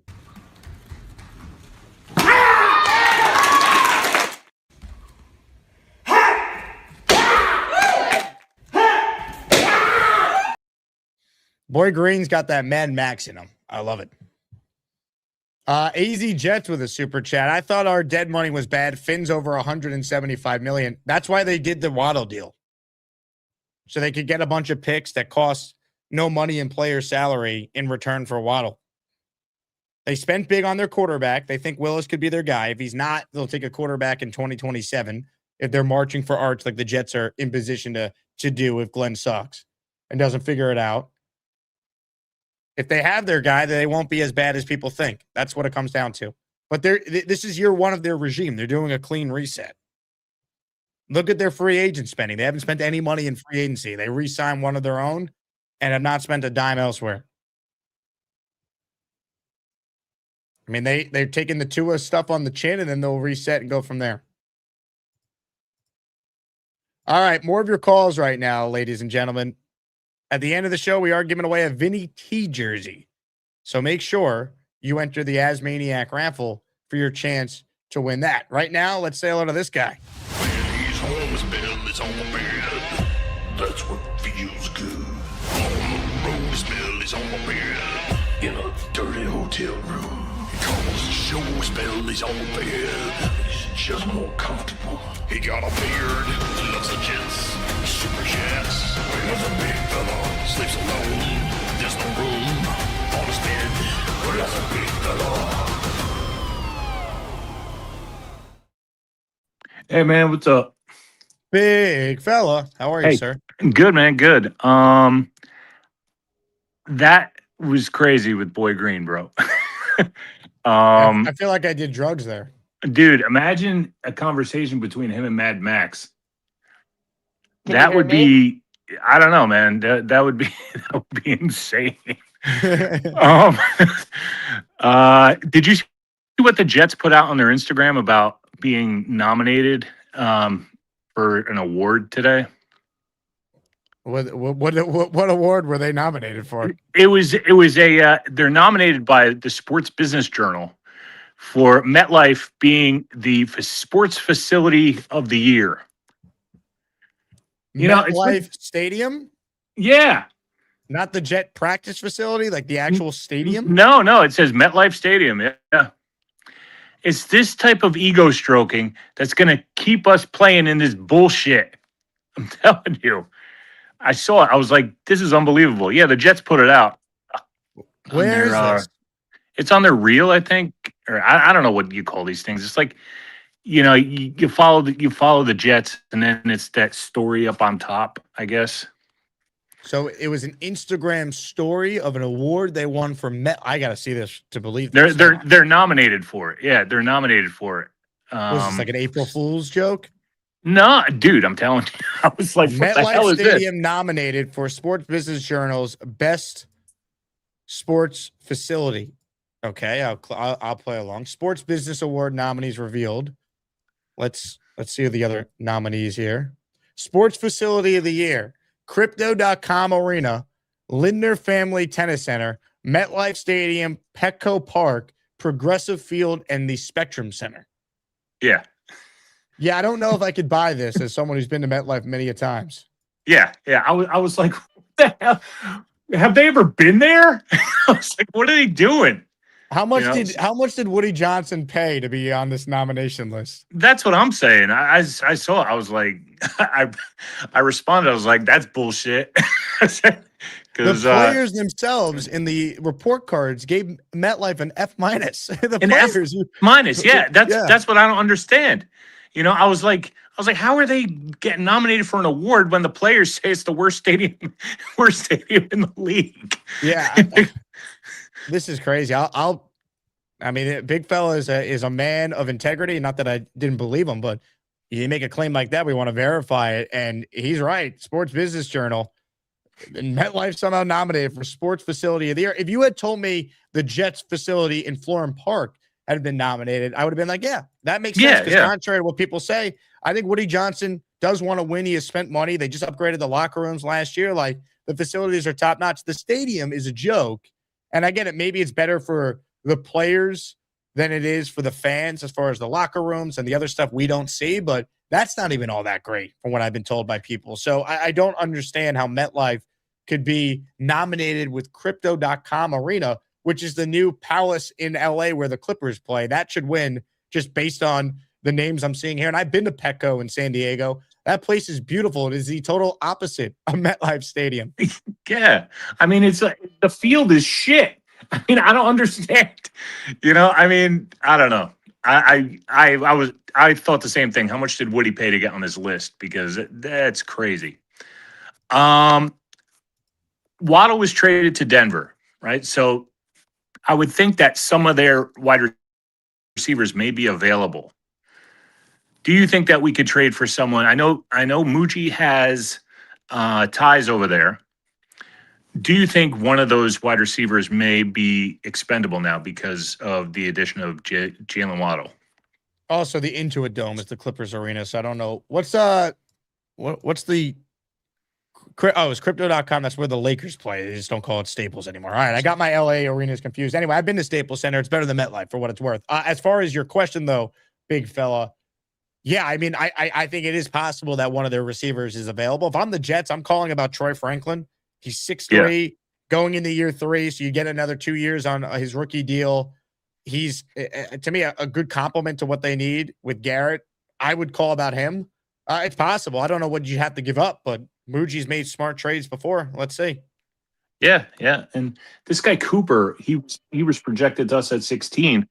I'm not so sure about him because when I was watching Indiana this year, the two best receivers I saw were Surratt and Becker. I don't know where he falls, but yeah, I mean those two guys I would consider before this guy. So I don't know. I mean, I obviously don't know much about him. I don't know if he was injured or I don't know the whole story, but from what I've seen, Becker and Surratt were the ones who were really carrying the receiving. So I'm not sure. I'm not sure about that one. But yeah, that's all I got. I wanted to break the news about the MetLife Stadium being nominated, and that's about it. One of the great facilities of our time, apparently, MetLife Stadium. Who knew? Hey, it's the biggest air conditioner on planet Earth. So There you go. You ain't wrong. Good call, big fella. Well done. Keep it rolling here. Let me acknowledge a gifted membership. They help pay the bills. The Black God. That's a government name in the raffle for one. More of your calls right now, ladies and gentlemen. We're giving away a Vinny T signed jersey. This man once took a shower next to Vinny T. Get ready for Neil. He will make 13 points about the New York Jets and maybe hump a Patriots jersey. Get ready for Neil.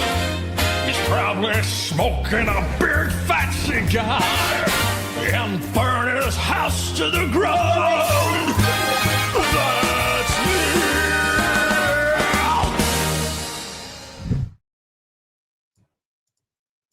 Where's Neil? There's Neil. There we go.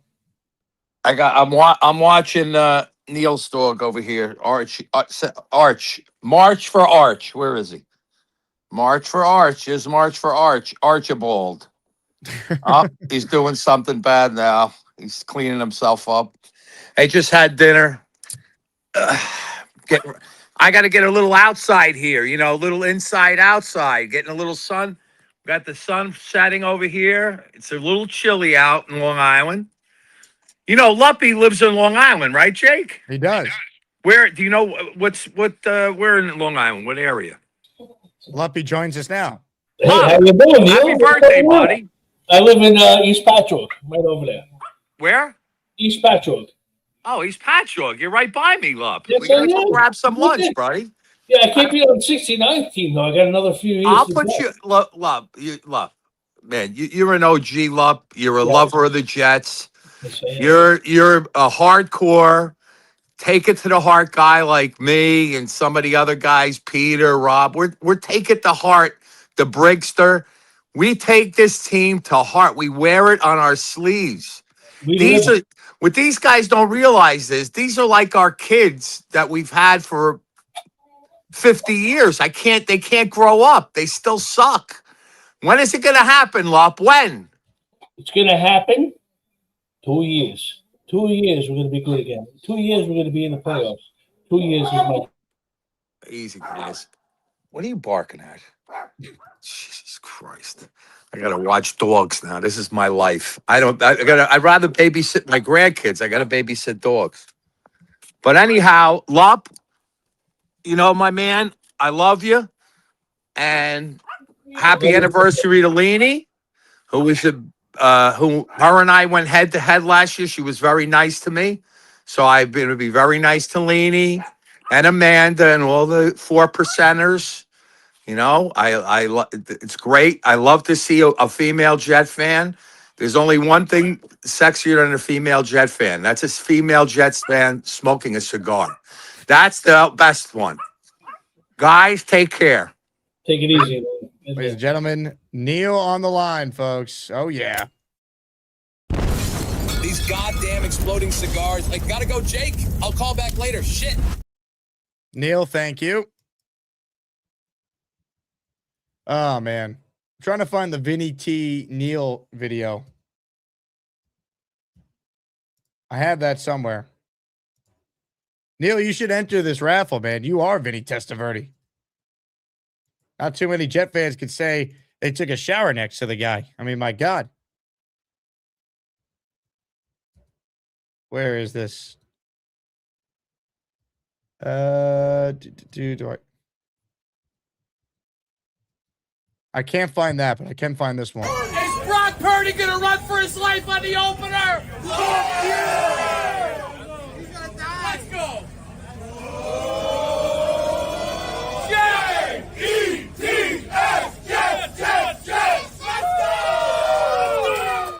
I lied. I found it in honor of raffling away a Vinny T prize. How's this for a blast from the past? I went to the Jet Golf Classic Monday. We all go to the locker room and everybody's showering. There's a line of guys. And who gets behind me on the line but Vinny Testaverde? Oh, God.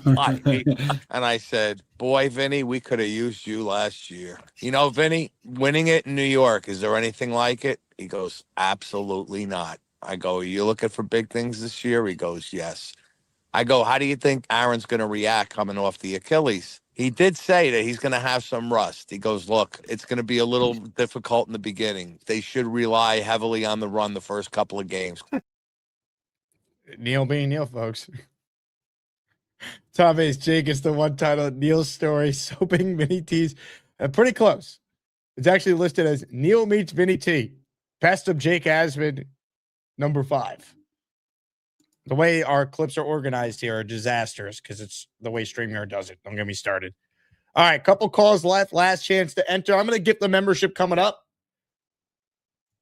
So if you want one, make sure you like the video and subscribe to the channel. Let's say hello to the Thunder Lips, who's next. Hello, Mr. Lips. What's going on, Jake? How you doing? Have you made it back from Florida? Yes, I got back late Saturday night. It was a very entertaining trip, let's put it that way. So, yeah, in the Mets game, man, like everyone hated my guts when I was doing those Jets chants because everyone's like 65 and over. And I forgot we said it in the chat. I don't know, maybe it was Bill M, but they were saying that I knocked everyone's hearing aids out, but they definitely were not impressed with me. He smells like a wet dog in a hot car. He looks like he cuts his hair with a deli slicer. His outfit looks like it came with a free bowl of soup at the homeless shelter. Well, there you have it. Nobody seems to like pork in the morning. Medical research has shown that pork in the morning or in the morning is detrimental to your health. It causes foaming diarrhea, prolapsed rectum, bad Jets takes, and a man crush on Woody Johnson. Avoid pork in the morning at all costs. If you experience these symptoms, please call Dr. Thunderlips and cast your votes accordingly. Green on game day and pretty much every other day. Go Jets! He rescued a whole litter of puppies before his first cup of coffee. Let's get you home. His kids think he's a superhero. So do we. He salutes the troops, and they salute back. He hates pork, especially in the morning. Asmaniacs! Your vote matters! Vote for sanity! Vote for Thunderlips! Your mustache is the best!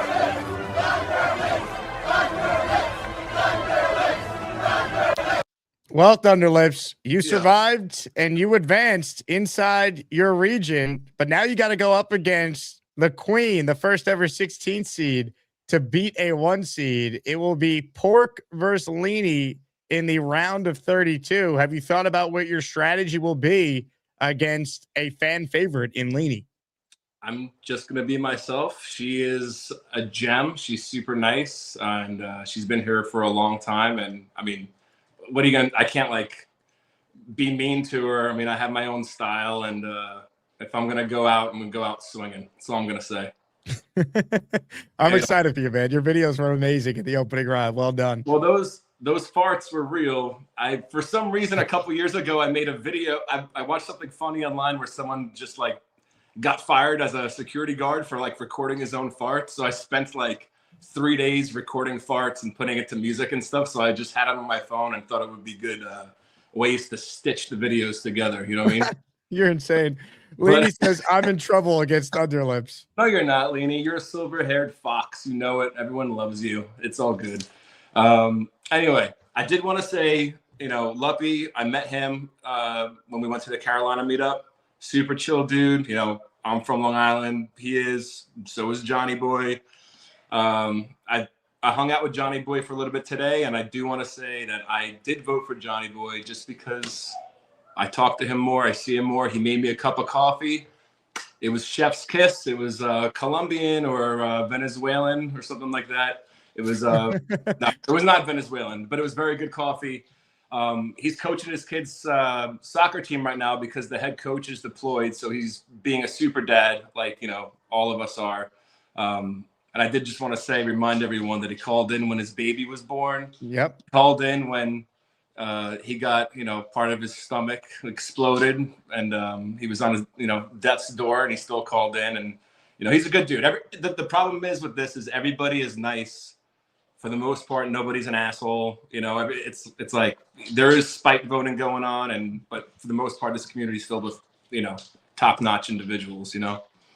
So that's well said. It's tough because you know, you gotta be a quality caller to make it in the first place. So it's hard, and it only gets harder going forward.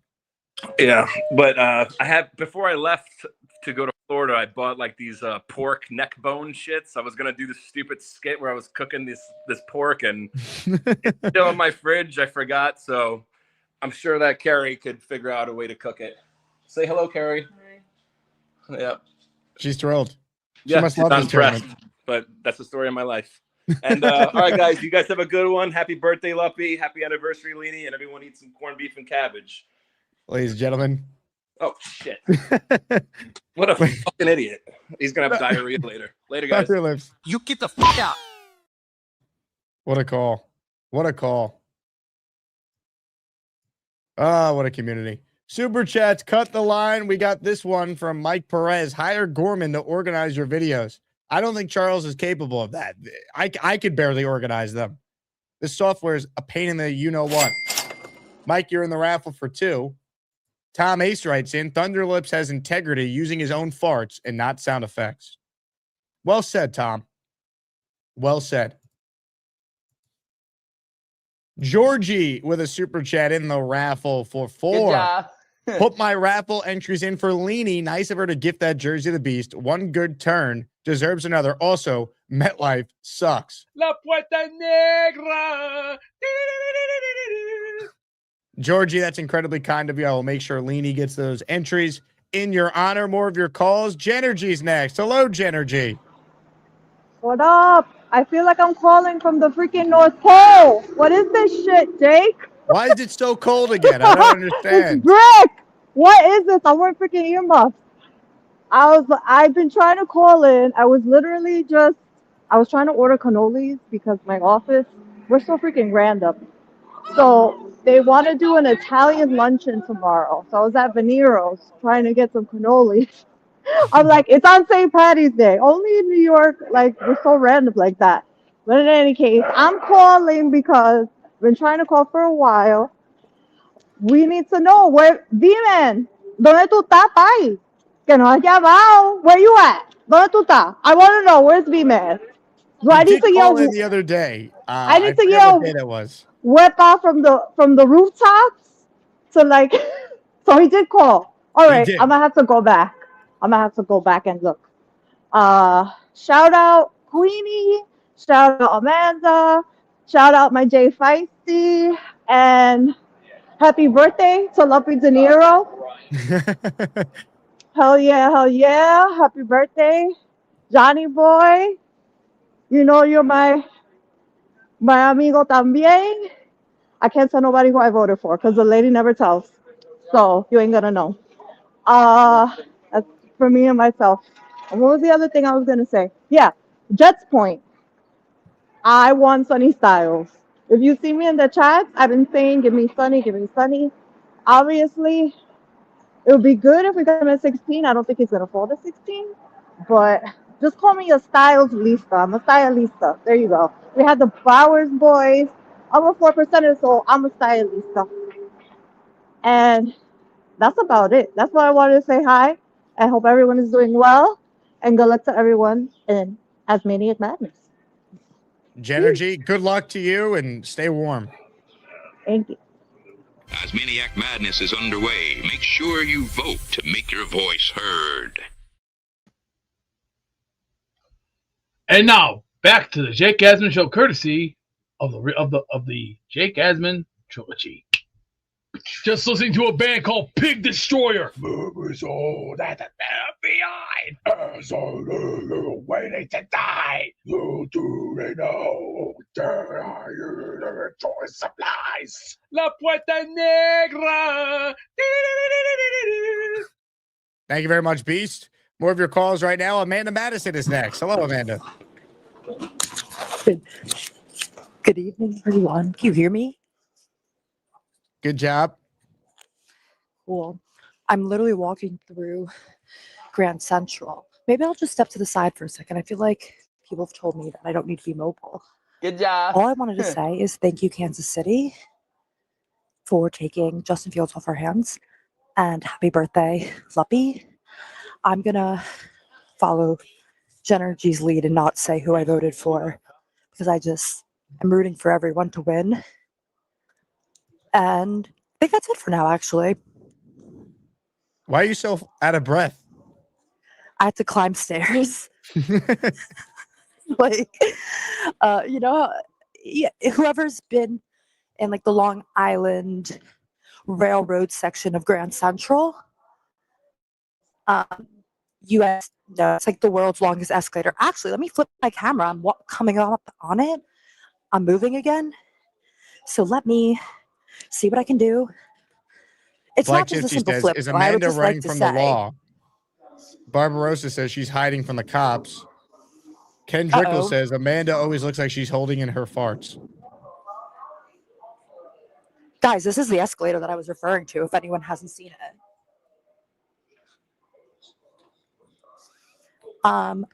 Also, whoever said it looks like I'm holding in my farts, women don't fart. You guys should know that. Let's not spread misinformation. I thought you don't poop. We don't do either. All right? Oh.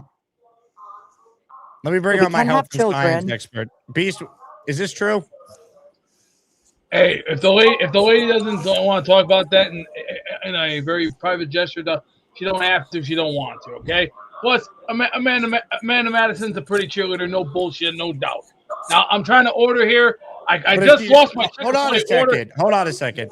If she trying to doesn't reorder want to, something she here. doesn't have to. But I think physically, biologically, she has to poop at some point. No, Beast? No shit.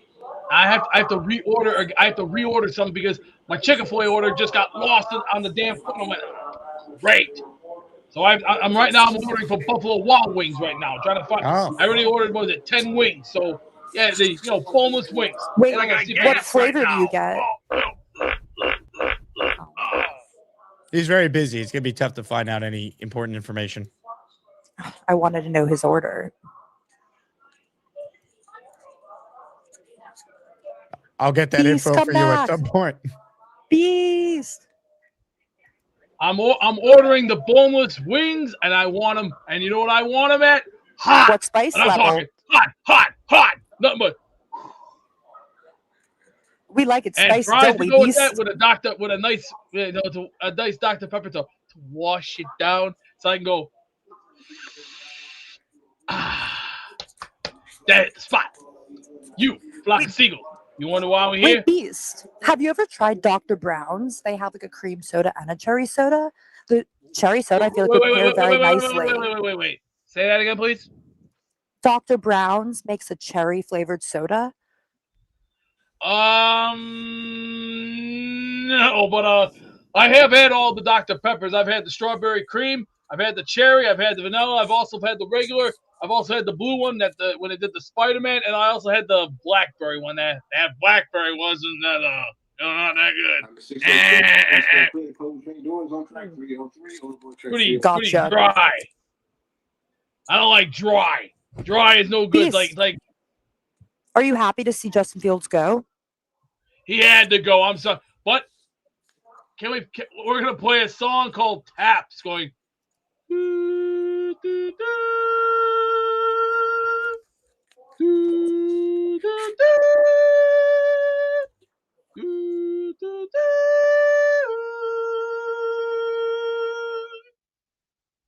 I pledge allegiance to the flag of the United States of America and to the republic for which it stands, one nation, under God, indivisible, with liberty and justice for all. Amanda, thanks for the call.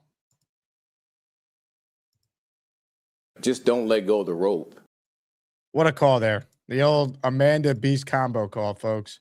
Last chance to get in the raffle if you want a shot at a Vinny T jersey. Voting's going to end shortly for the Lupman and Johnny Boy going at it. 2 OGs. Also, I think I screwed up the seating on the poll. I did. Johnny's at not an 11 seed. He's at 10. 7 versus 10.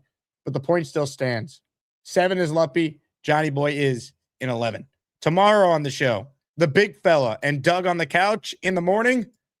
Gary 3D Boxing and Jay Graves in the afternoon as we make our way through a new region, the extraordinary region. More of your calls. Derek, the Kansas Jet fans next. Hello, Derek. Hey, Jake. How we doing, brother, man? Derek, your Kevin Mawai signed jersey has been ordered. It is on its way. Congrats on winning it. Let's go. Thanks, brother. Thanks so much. Yeah, that Vinny Testaverde, that was actually the first jersey my mom ever got me when I was 7. She got me for Christmas. That'd be pretty cool. Also, shout out to Johnny Boy and Luppy. Happy birthday, brother. I hope you guys are having a wonderful day. No matter who wins or loses, just know the fellow Asmaniacs love you guys very, very much. And I kind of wanted to reiterate Kyle's point about the source off. I'm really not too big on it. Connor covers the Jets, so I'll probably take his side of it more than over Mike's. But I'm sure they both have pretty valid parts on both sides. I just kind of want to win football games at this point, and I think if the Jets win football games, that'll pretty much take care of everything else. And then I wanted to ask you, I was looking over the list of available wide receiver free agents, and I was wondering if you could pick any of the available ones, maybe minus BTJ, who you'd be more keen on taking. Say the 2 options again, Derek. I'm sorry, I lost you for a second. Oh no, you're okay. About the available free agent wide receivers that are left, I was wondering if you had one that you would prefer. I prefer Jawan Jennings. That's who I would Jennings. go after. I think he's productive. He's got the size. I'm looking for a compliment to Garrett. I think he makes sense. What do you think we'd have to give up for him potentially? Well, he's a free agent, so it's just money. I don't know what his market is. Okay. Yeah, that'd be cool. I'd be okay with that. BTJ, he seems like he has maybe some like personality issues, but we do kind of need the talent, so I think I'd be okay with that. And then hypothetically, in round 2, there's somebody usually a team might be surprised that some player that they love fell to round 2 on day 2 at 33. Do you think there's any team that potentially might want to trade up for 33 with us, or? Yeah, I mean, I couldn't tell you which teams. It will be determined based on how many of these teams still have a first round grade on a player that's there at 33. The Jets will get a lot of calls. That is the most traded pick in the draft in the history of the draft, I believe. Yeah, if we could get a 3rd round draft pick for that, I think I would definitely be down. But I think that's all I got for you today. I'll take the rest off call. JETS, Jets. Let's go, baby. Derek, I appreciate you. Ladies and gentlemen, we played the Blitz BK rap earlier. Johnny Boy gets the last word before we close voting. His final pitch to the voters. Johnny. Yo, I had to hop in here real quick, man. I got these kids running laps right now. I got the other dad helping me out with these kids. But, hey, man, this is fun. First off, happy St. Patty's Day. Happy birthday to Lumpy, Leany, and Mr. Leany. Happy anniversary. But let's do this, man. This is for Blitz, bro. Blitz came out of retirement, and I want everybody to understand Blitz BK is an OG, and he's dropping bars. Let's get this man to MetLife Stadium, and that's the anthem, okay? Because this dude drops nothing but bars. Hopefully the New York Jets kick some ass this year. I want to. And I'm from Long Island. I'm originally from Long Island. I'm from Hempstead, man. Trackside in the building. Shout out. All the real heads know what's up. And look, man, at the end of the day, this is fun. This has been great. It's a good thing, but hey, man, I do it for the fam. I do it for the kids. And I feel hoes at the same time, man. That's what I do. I got hitters on deck ready. Just give them a quick call and let them know what's up. So with that being said, man, yo, Jake, can you drop that track one more time for me, man? Blitz BK, shout out to Macho, shout out to Snowball. And ISU even made an appearance. My man is dancing in the video. I don't know if you saw that, Jake, but ISU is dancing in the video as well. I gotta find it. I already played it. I'm trying to find where it is. Oh, man. I don't know if I have it handy. I mean, I could send it to you real quick. No, it's just I have to download it and upload it, and you know how StreamYard is. I played it at the beginning of the show. Were you watching live? Dude, I was in and out, bro. Yeah, before voting opened, we played it. Yeah, man. Hey, well, you guys go back, go check out Blitz. He's dropping bars. I mean, this guy is, shout out to Blitz, man. Shout out to Macho with the editing skills on there as well. Snowball, I've been telling you guys made that video of him, like, going freaking straight dying or whatever it was, some crazy montage and all that. Nah, he was here with us as well, man. So again, this is fun, man. It's been great. And shout out to everybody, man. All the Asmaniacs on here, man. Dude, Jay, you remember, bro, yo, wifey was popping out another Jet fan. That's right. So that's what I do. Bro, it is so cold and so bright over here. I don't know if you guys could tell, right? So I had to hop in because it's so windy as well. So, but hey, major shout out to Blitz, man. Peace, peace. You guys. Asmaniac Madness is underway. Make sure you vote to make your voice heard. For those who tuned in late, we played the track before voting opened. And Blitz BK is a supreme talent. He's the guy who rapped on the video. Let's see. All right. I'm going to go to Chef Brian real quick, and then I got to get to this raffle here, and we got to close voting. Chef, what do you got for us? Not much. Okay. I'm going to close voting officially. Ladies and gentlemen, voting is officially closed for Asmaniac Madness this afternoon. The Lup Man advances 55, 45, 496 votes were cast. The 7-seed Luppy moves on to the round of 32. Luppy, how are we feeling? We can't hear you. Good job. Johnny Boy is an awesome caller. Damn, I'm devastated that this is it. Thank you for Asmaniacs to vote for me. And Johnny Boy, nothing but love for you. I mean, seriously. Wow. I would get this far. But you know what? Thank you, Jake, for having this. I love this community. I love everything about this. Win, lose, or draw, we're always there. We're all Asmaniacs. We're all Jet fans. And we all are passionate about our team, and we will just do anything for them to win. We will everything for them to win. Can we win, Jake? Can we win? We will win. I don't know when, but eventually We'll we win. will 2 win. years. 2 years it'd be it. I'm telling you. I'm in. Sign me up for that. Give me a 9-8 season, Luppy. 9-8. That's all I'm asking for. Yes. Love it. Well, you're a winner, Luppy. Congratulations. You're moving on. We'll update the brackets, but it's going to be Mad Max and AJF. That will be a round of 32 that was set earlier. And you're moving on as the 7 seed, and you'll play the winner of tomorrow morning's Big Fella and Doug on the Couch battle. Jake, this is awesome. Thank you. Thank you, Jake. Well, Ladies and gentlemen. Thank everybody. Boomtown. Thank Gator. Thank everybody. They're all tremendous in this. And this is what makes the community great. You, Jake, you're starting it, and then everybody else afterwards, including everybody in the chat. This is awesome. The Lup Man delivers, folks.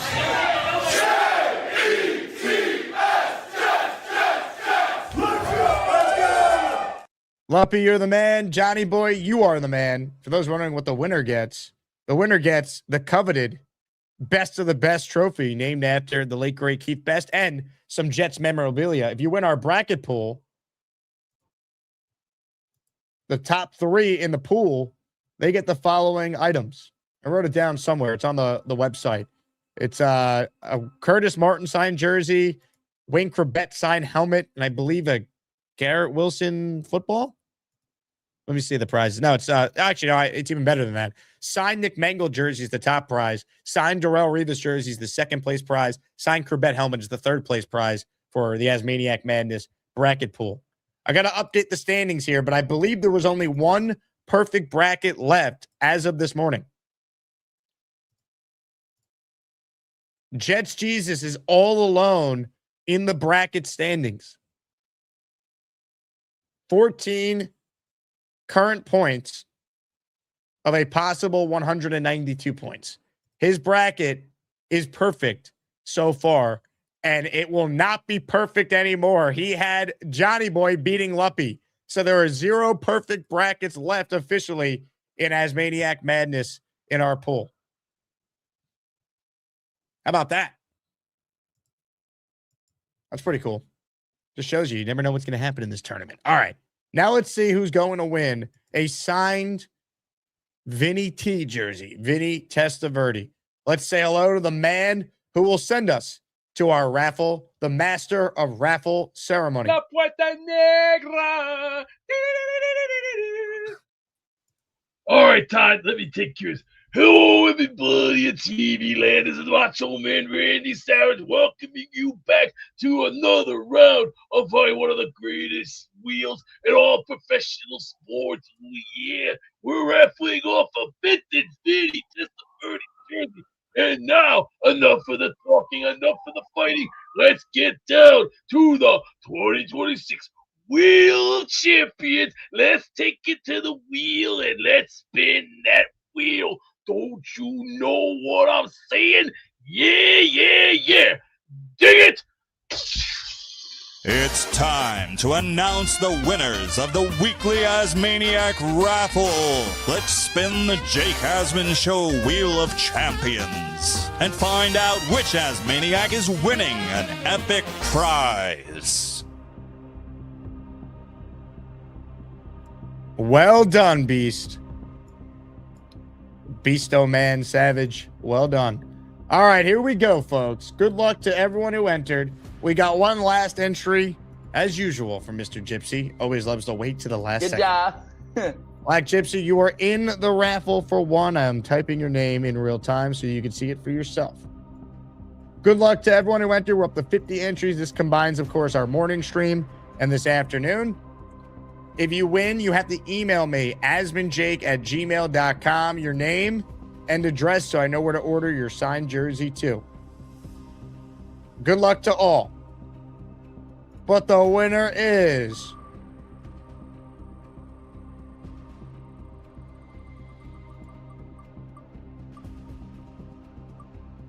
the Lupman Delivers. Luppy, who won Asmaniac Madness, is also leaving today with a signed Vinny Testaverde jersey. Hell yeah. It's J-E-T-S, Jets. I love Fireman Ed, too. Boom. Congratulations to Luppy. I see we got a last-second super chat after the wheel was already spun from Brian. Brian, I will put you in the raffle for 2, and you'll be in our raffle for any daily prize I do on the show tomorrow for 2 as well, because I don't want to shortchange you, because I appreciate your support, Brian. So you're in for 2 for tomorrow's prize on the show when I determine what that is in the morning. On that note, thank you to everyone who supported the show today. 2 great shows, radio as well. You guys are the best. Love all of you. We will be back tomorrow morning, bright and early. So get ready, because it is happening. It is real and it is spectacular. Congrats to Luppy. Great performance by Johnny Boy as well. We will talk to you guys tomorrow. Let's go Team USA baseball tonight. As always, go Jets. And I will leave you guys with one parting video that I think encapsulates this show to a T. Sit back and enjoy it. And as always, go Jets. Oh. Oh, hi. Jake wants me to ask you to click on the like button. That's right, Lane. And if they don't subscribe to the Jake Asman Show, this team may never win another game. Let's go Jets.